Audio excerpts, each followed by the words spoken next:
pertama, beliau yakin sama Allah bahwa Allah la yukhzikallahu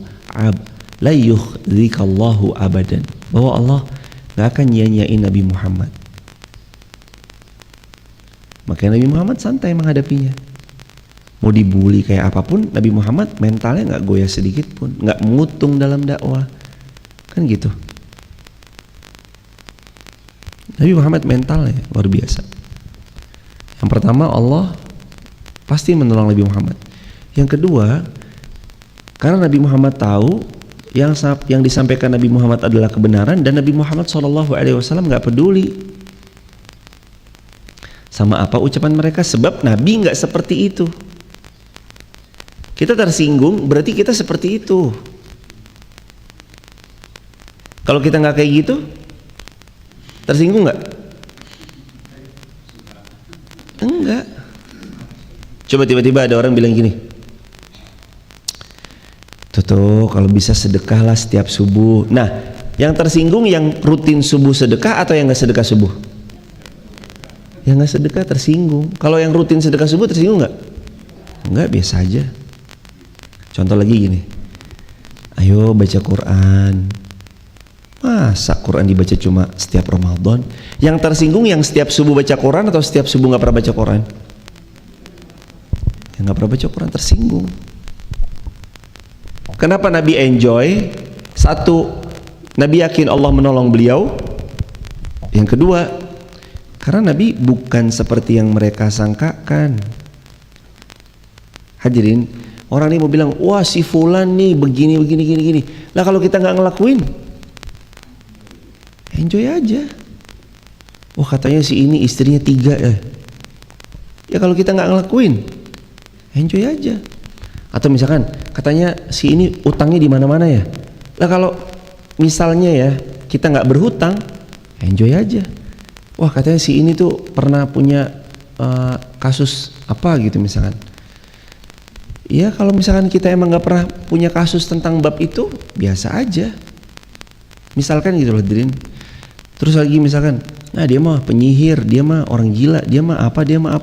Kalau kita nggak ngelakuin itu, biasa aja. Wah katanya dia ngambil ini dan itu. Ya kalau dia nggak ngelakuin, biasa aja. Ketersinggungan itu hal yang nggak bisa dihindari, apalagi dalam menyampaikan kebaikan dan kebenaran. Nabi kan nyampein kebenaran kan. Nabi kan nadhira, tadi loh jamaah di ayat yang pertama. Quran ini nadhira, peringatan. Kalau ada yang tersinggung, wajar, namanya juga diingetin. Dan kita nggak pernah bisa lepas. Nih hadirin, siapapun yang dia menyampaikan kebaikan tuh nggak bisa terlepas dari ketersinggungan. Betul? Tersinggung hadirin.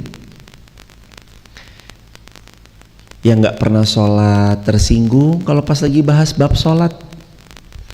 Yang nggak pernah puasa siang-siang bolong masuk restoran kaki tanpa kepala, tersinggung karena disinggung bab puasa. Yang nggak pernah baca Quran tersinggung ketika bahas baca Quran. Yang nggak pernah sedekah tersinggung. Ketersinggungan tuh nggak bisa dipungkiri, pasti ada. Ketersinggungan nggak bisa dipungkiri, pasti ada. Tapi kalau Nabi mengambil versi hikmahnya Nabi ya jamaah, kenapa Nabi enjoy? Karena Nabi bukan seperti yang mereka kira. Kenapa Nabi santai? Karena Nabi nggak seburuk yang mereka sangka. Nabi santai, Nabi enjoy, Nabi santai banget. Jadi kita bisa milih tuh hadirin. Kalau yang Nabi SAW pegang adalah yakin Allah tolong beliau. Yang kedua karena beliau nggak seperti yang mereka sangka, mereka kira. Dan lagi-lagi fitnah yang berusaha menjatuhkan dan sejenisnya itu bagi orang yang mulia itu seperti kayu gaharu yang makin dibakar semakin wangi, semakin dibully, semakin difitnah, semakin terkenal. Namanya makin dikenal, orang malah makin kepo. siapa sih, terus akhirnya dilihat, dipelajari, oh malah banyak orang makin simpati sama beliau. Dan yang membenci nggak pernah kemana-mana, biasanya sih gitu. Abu Jahal emang kemana? Nggak kemana-mana, situ-situ aja. Tapi Nabi Muhammad SAW kebaikannya menyerebak, semakin ranum, semakin wangi ke seantero seluruh alam semesta. Jadi kesimpulannya apa? Kayu gaharu makin dibakar makin wangi. Kalau ada orang yang fitnah, tenang aja jemaah. Kalau kita nggak seburuk seperti yang mereka sangkakan, mereka fitnah, hanya mereka lakukan itu hanya akan membuat kita semakin tinggi dan mulia derajatnya, insya Allah.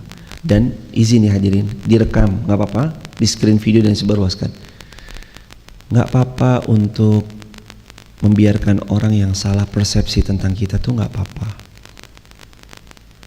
Sesekali boleh diluruskan, tapi jangan melulu maunya kita klarifikasi. Sesekali nggak apa-apa, orang salah persepsi tentang kita. Dia bilang kita A, kita B, kita C, padahal enggak. Udah biarin aja. Orang boleh bebas menilai kita seperti apa. Yang tahu tentang kita ya diri kita sama Allah Azza wa Jalla. Kalaulah orang itu bicara yang nggak pantas, kita merasa kita mau mengklarifikasinya, silahkan. Tapi kalau kita memilih diam, sibukkan diri dengan produktif, berbuahlah, berprestasilah, suatu hari nanti mereka pasti akan menyesal dengan apa yang mereka lakukan. Dan kabar buruknya jemaah, kalau yang mereka itu adalah ternyata kita yang suka fitnah, kita yang suka ghibah, kita yang suka jatuhin orang lain, cepat-cepat insyaf, taubat dari semua hal yang kayak gitu, supaya nanti kita nggak nyesel di kemudian hari. Sekali lagi, kalau kita yang suka fitnah, kita yang suka ghibah, berhenti dari yang kayak gitu, karena nanti kita nyesel. Orang yang sukanya demikian, dia nggak akan kemana-mana. Pemenang tidak membenci, pembenci tidak menang. Ayat 9 ya hadirin. Perhatikan bagaimana mereka membuat perumpamaan-perumpamaan tentang engkau, maka sesatlah mereka. Mereka tidak sanggup mendapatkan jalan untuk menentang kerasulanmu. Maksudnya Allah, yang jika dia menghendaki niscaya dia jadikan bagimu yang lebih baik daripada itu, yaitu syurga-syurga yang mengalir di bawahnya sungai-sungai, dan dia Allah jadikan pula istana-istana untukmu. Bahkan mereka mendustakan hari kiamat, dan kami menyediakan neraka yang menyala-nyala untuk siapa yang mendustakan hari kiamat. Na'udzubillahi min dzalik ya Allah. Allahumma inna nas'alukal jannah wa na'udzubika minan nar. Allahumma inna nas'alukal jannah wa na'udzubika minan nar. Allahumma inna nas'alukal jannah wa na'udzubika minan nar.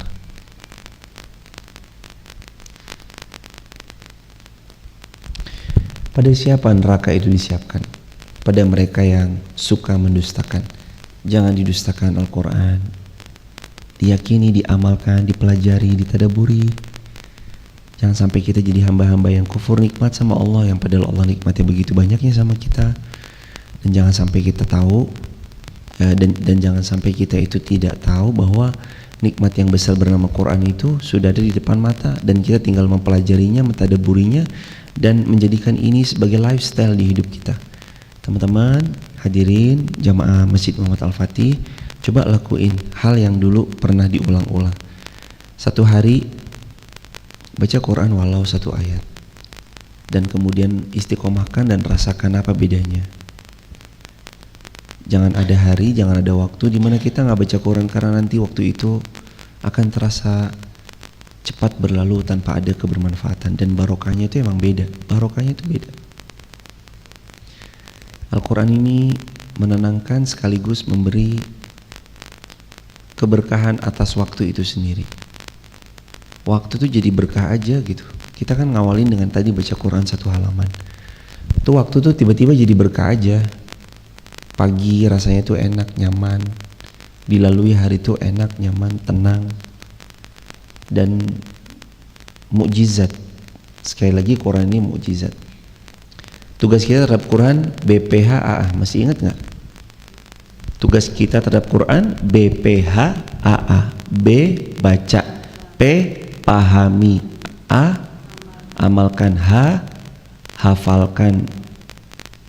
BPH AA. Oh ya, B baca, P pahami, H hafalkan semampunya, A amalkan, A-nya lagi ajarkan. Jangan berhenti di sini, pulang ajarin, ketemu orang ajarin. Rumus-rumus ini sebenarnya. Jangan bilang asatirul awalin, tapi bilang kalau Quran ini bisa terjadi keajaiban di diri dia, insya Allah terjadi juga keajaiban di diri kami. Ada jamaah kami itu sembuh, terapinya salah satunya baca Quran. Ada seseorang jamaah sakit, jamaah awalnya pakai kursi roda, terus sampai Baitullah beliau melepas kursi rodanya dan beliau jalan sembari beliau itikaf di sana dan baca Quran. Pulang beliau medical check up lagi dan dokternya menyatakan, ibu habis berobat kemana? Ke Cina atau kemana? Jawaban beliau, dokter saya baru pulang umroh dan alhamdulillah tiap hari minumnya zam-zam dan saya tiap hari baca Quran minimal sekian dan saya mohon kesembuhan sama Allah. Masya Allah ibu, sungguh Allah telah menyembuhkan ibu nih, alhamdulillah. Dan benar kata Nabi, ma'u zam-zam lima syuribalah. Air zam-zam itu tergantung niat siapa yang minumnya. Minum air zam-zam sesuai dengan niatnya. Dia minta kesembuhan, Allah bagi kesembuhan. Dan hadirin, kita kan punya mukjizat ini depan mata nih. Ini kan mukjizat, cuman kan kadang-kadang kita sia-siakan kan. Nah mulai sekarang kita ambil lagi yuk. Ambil waktu timing-timing bersama Quran. Jalani hidup kita dengan Quran, bersama Quran. Mintalah untuk ditemani dengan Al-Quran. Minta Quran tuh nemenin kita nih. Ya Allah, jadikan Quran ini peneman dalam hidupku. Ya Allah, bantulah aku untuk senantiasa bisa dekat dengan Quran. Sekarang kan udah baik ya, hadirin mohon izin. Maksudnya kayak sehari kan kita udah baca nih satu halaman kan, satu muka. Itu tuh udah baik tuh, bagus banget tuh. Nah, kalau bisa nanti pelan-pelan ditambahin ya, teman-teman TikTok juga, Instagram. Kalau bisa tambahin ya. Ya nggak usah banyak-banyak lah, mungkin selembar gitu. Atau sehalaman lagi deh. Kan berarti sehalaman sama sehalaman selembar kan. Gak apa-apa deh hadirin, coba rasain. Ya Allah, Quran ini berkah kok jemaah. Kamu tidak bisa merubahnya. Artinya kamu tidak bisa merubah Al-Quran, tapi Al-Quran dan semua isinya merubah apa? Merubah dirimu, merubah hidupmu. Gak ngerti kecuali yang menjalani. Gak akan ngerti dari mana Quran mengubah hidup kecuali yang menjalani. Ada orang berubah cuma gara-gara satu ayat. Ayatnya berbunyi, li'ilafi Quraisy ilafihim rihlatash syita'i was-saif falyabudu rabb hadzal bait. Terus apa lagi? Alladzi at'amahum min ju' wa amanahum min khauf. Cuma dari ayat yang simple, alladzi at'amahum min ju', dan mereka adalah orang-orang yang at'amahum, suka berbagi makanan, min ju', menghilangkan rasa ju', lapar. Satu ayat ini diamalkan, lahirlah ada gerakan berbagi makanan A, gerakan berbagi nasi bok B, gerakan berbagi sayur mayur C, gerakan D, gerakan X, Y, Z. Semuanya berbagi. Satu ayat merubah hidupnya, dan dia dengan mengamalkan ayat itu Allah rubah hidupnya. Kita nggak bisa merubah Al-Quran, tapi Al-Quran pasti merubah hidup kita. Pasti 100%. Bahkan kalau bisa 1000%. Ini Quran ini merubah hidup kita loh. Jadi orang sering, dari mana Ustaz, ngayal aja Quran bisa. Karena kita mungkin belum yakin dan belum mengamalkan. Coba amalkan dengan penuh keyakinan. Berubah. Nggak ada orang mau mendekat ke Allah lalu Allah nggak tolong, tuh nggak ada. Nggak ada orang yang mau kembali ke Allah lalu Allah nggak sambut, nggak ada. Nabi SAW bersabda, siapa yang datang kepada Allah satu jengkal, Allah mendatangi satu hasta. Siapa yang mendatangi kepada Allah satu hasta, Allah datang kepada satu depa. Siapa yang berjalan, Allah mendatanginya dengan berlari. Dalam tanda petik maksudnya, Allah saking sayangnya sama hamba, Allah sambut semua yang datang padanya, sekalipun dulunya dia sangat pendosa, sangat besar dosanya. Mana hadirin yang gak merubah hidup kita? Quran yang merubah hidup. Kita aja yang belum yakin, kita aja yang kadang masih ragu, kita aja yang kadang-kadang lebih memilih men-scroll sosial media lebih lama ketimbang membaca Quran. Betul? Scroll sosmed 1 jam, baca Quran 5 detik. Alif lam mim, sadaqallahul azim, astagfirullahaladzim. Saya, bukan jamaah, itu saya yang megang mikrofon ini. Tapi saya berpikir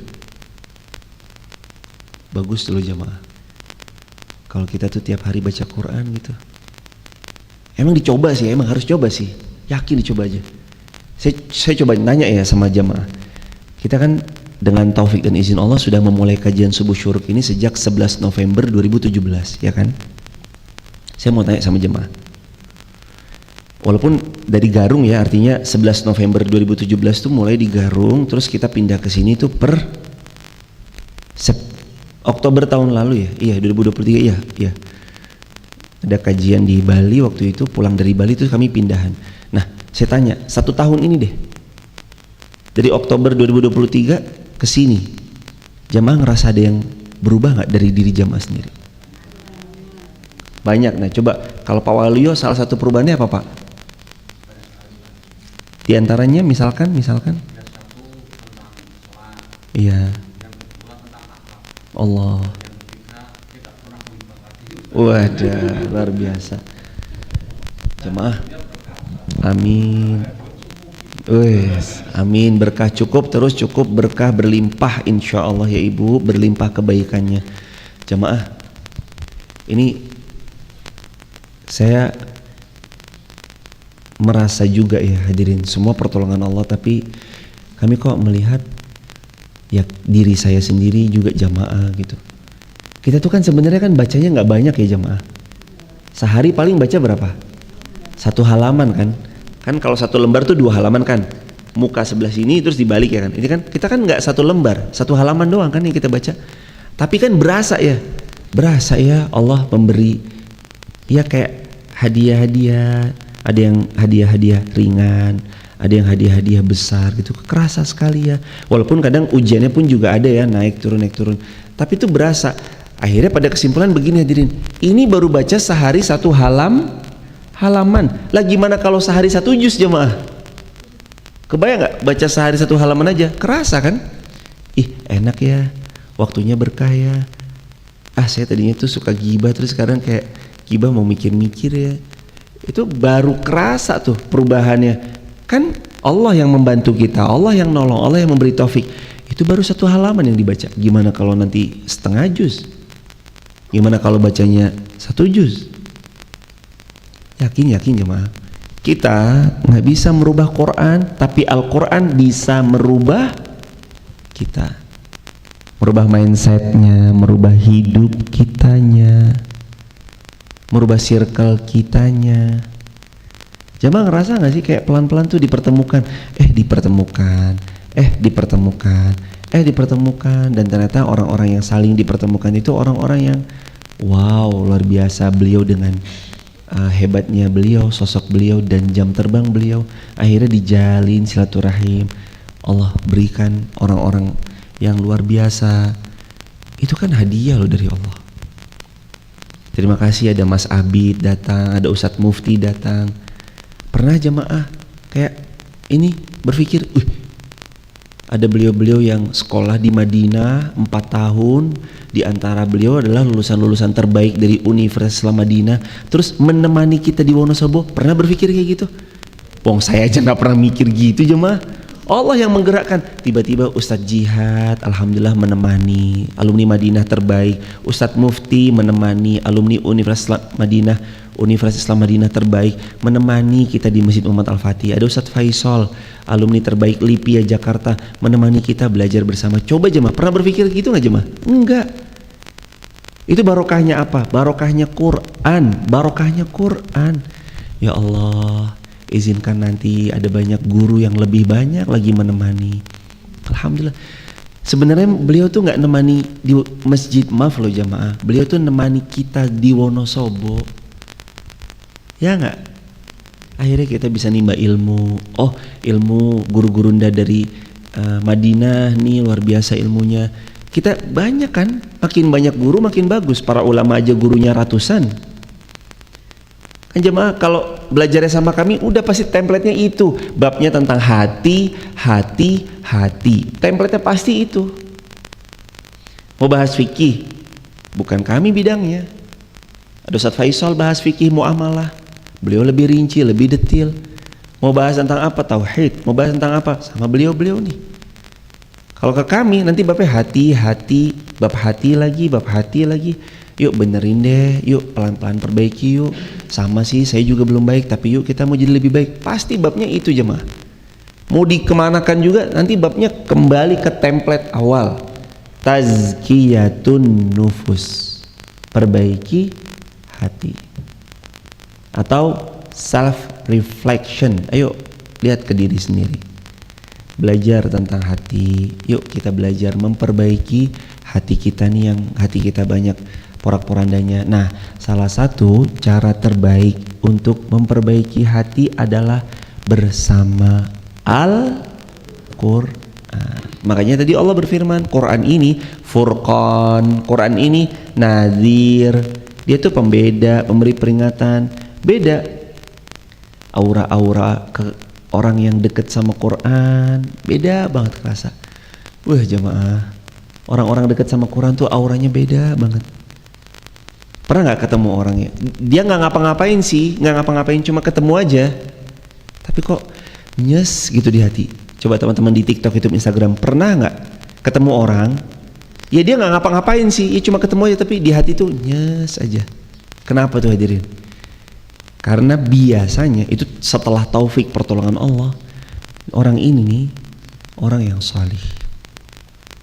Kata sebagian ahli hikmah, orang salih memandangnya menenteramkan hati, bersamanya menyejukkan jiwa.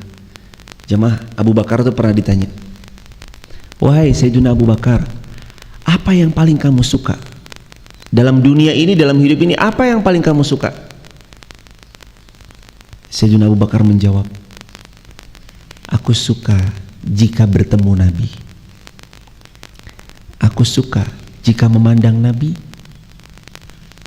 dan aku suka jika aku menemani Nabi. Masya Allah. Bertemu Nabi, memandang Nabi, menemani Nabi Sallallahu Alaihi Wasallam. Itu yang paling aku suka di dunia. Sayyidina Abu Bakar hadirin, Sayyidina Abu Bakar As-Siddiq, apa yang paling beliau suka? Bertemu Nabi, memandang Nabi, menemani Nabi. Ya Allah, Insya Allah. Ya Allah, mudah-mudahan besok kami Engkau izinkan melihat baginda Nabi Sallallahu Alaihi Wasallam, dan kami dibangkitkan bersama orang yang mencintai baginda Nabi Sallallahu Alaihi Wasallam, dan besok kami Insya Allah biidznillah Engkau izinkan satu surga bersama baginda Nabi Sallallahu Alaihi Wasallam. Kata Nabi apa? Almar'u ala kata Nabi, almar'u ma'aman ahab, atau anta ma'aman ahbabta. Dalam riwayat yang lain Nabi bilang, kamu akan bersama orang yang kamu cinta. Sekarang kalau yang kita cintai Rasulullah, besok kita dibangkitkan bersama Rasulullah. Yuk pelan-pelan yuk. Kita belum baik, yang megang mikrofon pun juga sama, belum baik, tapi kita mau jadi lebih baik. Cara yang paling pertama, dekat ke Quran. jangan terlalu jauh dari Quran, karena orang-orang yang jauh dari Quran hari-harinya berantakan. Kita pernah jauh kan dari Quran, betul? Berantakan nggak? Kemerungsung hidupnya, dunia, punya tabungan 10 juta tapi udah panik. Piye, aku nggak punya uang. Padahal ada uang 10 juta. Gede nggak 10 juta? Gede, tapi panik gitu. Wah mana? Ayah, kita nggak punya uang ini. Lah. Aduh ya Allah, kadang-kadang suka kadang-kadang. Padahal punya uang 10 juta. Mintai 20. Ada yang bahkan orang punya uang 100 juta tapi wah, gelisah. Padahal ada tabungannya 100 juta, udah gelisah gitu. Lah ada orang tabungannya 10.000 santai-santai aja. Itu yuk ditata lagi. Astagfirullah ya Allah. Benar jamaah. Kemarin-kemarin tuh jauh dari Quran, hari-harinya berantakan jamaah, puyeng, pusing. Hari-harinya berantakan, bener-bener. Gimana sih benang kusut? Jamaah kalau ngeliat benang kusut, mending beli benang baru atau ngurai kusutnya? Mending beli baru. Tapi hidup tuh nggak bisa kayak gitu. Ya Allah, ini hidup saya cabut deh nyawanya, ganti nyawa baru. Nggak bisa hadirin. Benang kusut ya kita mesti urai. Dan ternyata salah satu faktor benang kusut di hidup kita itu, ya kita nih jauh dari Quran, jauh dari sedekah, jauh dari ngaji, jauh dari majelis ilmu. Berat jamaah, berat. Hari-hari yang jauh dari Quran berat, berantakan jamaah, berantakan. Nggak tahu gitu ya, wah berantakan dah pokoknya. Begitu kita mulai dekat sama Quran, satu demi satu Allah luruskan tuh benang-benang kusutnya. Nih kamu kemarin nih, kamu di kerjaan kan bingung nih, dilurusin. Nih kamu nih kemarin nih salah ketemu partner bisnis, aku temuin yang tepat ya, ini itu dibenerin sama Allah. Jamaah lebih ini pasti lebih, jamaah mah lebih solih, lebih banyak amalnya, dan tentunya lebih banyak pengalaman hidupnya. Pasti udah pernah ngerasain tuh kayak gitu. Hari-hari yang deket sama Quran, tiba-tiba hadiah itu terus berdatangan, terus datang, dan hebatnya tanpa pernah kita sangka-sangka. Itulah yang disebut dengan rizki, atau ayat at-Tolak itu apa? Wa may yattaqillaha yaj'al lahu makhraja wa yarzuqhu min haitsu la yahtasib. Itulah rezeki dari arah yang nggak disangka. Saya ketemu Pak Waluyo itu rezeki, saya ketemu Ayahanda rezeki, saya ketemu semuanya mas-mas mbak-mbak rezeki, saya ketemu hadirin rezeki, ketemu semua. Ini ilmu buat kami. Ketemu yang muda-muda, ada Kia, Okta, Saiful, Faiz, rezeki, semuanya rezeki itu hadirin. Kita saling dipertemukan rezeki. Hadirin yakin ini dengan mendekat Quran, hidup kita makin barokah. Jangan jauh-jauh dari Quran jamaah, berantakan hidup yang jauh dari Quran. Mari mendekat, mari merapat. BPHAA diamal, dibaca, BPHAA, B baca, P pahami, H hafalkan, A amalkan, A ajarkan kembali kepada orang lain. Mari kita akhiri dengan kafaratul majlis. Subhanakallahumma bihamdik, asyhadu alla ilaha illa anta, nastaghfiruka wa natubu ilaik. Hadirin, terima kasih banyak sudah menemani membersamai.